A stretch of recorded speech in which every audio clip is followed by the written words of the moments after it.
गणपति जी को प्रणाम, माँ पराजगदम्बा भवानी को प्रणाम। आइए रोज की भांति आज भी चर्चा करते हैं, आज भी सत्संग कर लेते हैं। आज का सत्संग का हमारा विषय है वेद कथांकु। इसमें क्या लिखा है, हमारे भले की बात, सत्संग की बात, उसको हम आप तक पहुंचा रहे हैं। बहुत ही शांति स्वभाव से सुन के और इसका आनंद लीजिए। वेदों में सत्संग नंदवन है, संयम कल्प वृक्ष है, श्रद्धा कामधेनु है। जब साधक इन दिव्य नंदनवन का कल्प वृक्ष की शीतल मधुमयी छाया में बैठकर कामधेनु का अनुग्रह प्राप्त करता है, तब उसी समय आनंदमयी अमृतमयी शांतिमयी भक्ति माता का प्राकट्य हो जाता है और साधक का जीवन कल्याणमय धन्य कृतार्थ हो जाता है। गायत्री सरस्वती का ध्यान प्राणायाम करते हुए ध्यान करने से उसके पितरों के समीप दूध घृत मधु और जल की धाराएं बहने लगती है। जो भी कोई परम पुरुष का निष्काम साधक उपासना करता है, वे बुद्धिमान रजो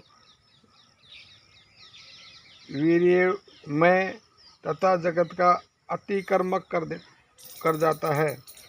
गो रुद्रों की माता है, वसुओं की पुत्री, अदिति पुत्रों की बहन, घृत रूप अमृत का खजाना है। वे गोए न तो नष्ट होती, न चोर चुरा कर सकता, न शत्रु कष्ट पहुंचा सकता, उनके साथ चिरकाल तक रहे।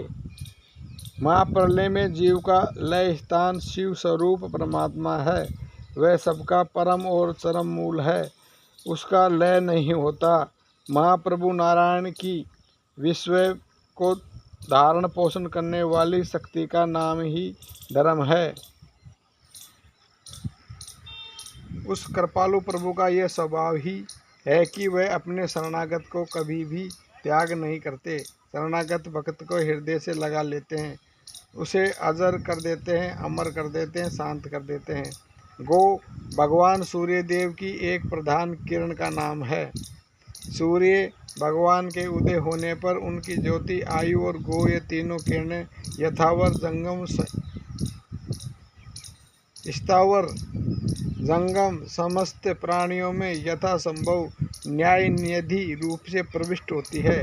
हे गोए, तुम अपने दूध घृतादि से दुर्बल मनुष्य को अष्टपुष्ट करती हैं, तेजस्वी बनाती हैं। ये समस्त ब्रह्मांड गोका के आधार पर ही स्थित है। ब्रह्मा का स्वरूप सतचित आनंद होने से ब्रह्मा का वेद पर्यायवाची शब्द बन गया। इसलिए वेद लौकिक एवं अलौकिक ज्ञान का साधन है। प्राचीन काल में महातपा पुण्य पुंज ऋषियों ने पवित्र अंतःकरण में वेदों का दर्शन हुआ था, उसका नाम वेद पड़ा। मित्रों, ये बहुत ही अच्छी और ज्ञान भरी जानकारी आप तक हमने पहुंचाई है। हमारे द्वारा दी गई जानकारियाँ अच्छी लगती हो, चैनल को लाइक किया करो, शेयर करो, सब्सक्राइब करना ना भूलें, क्योंकि आपका एक सब्सक्राइब हमारे चैनल को नई दिशा देता है। हरि ओम, हरि ओम।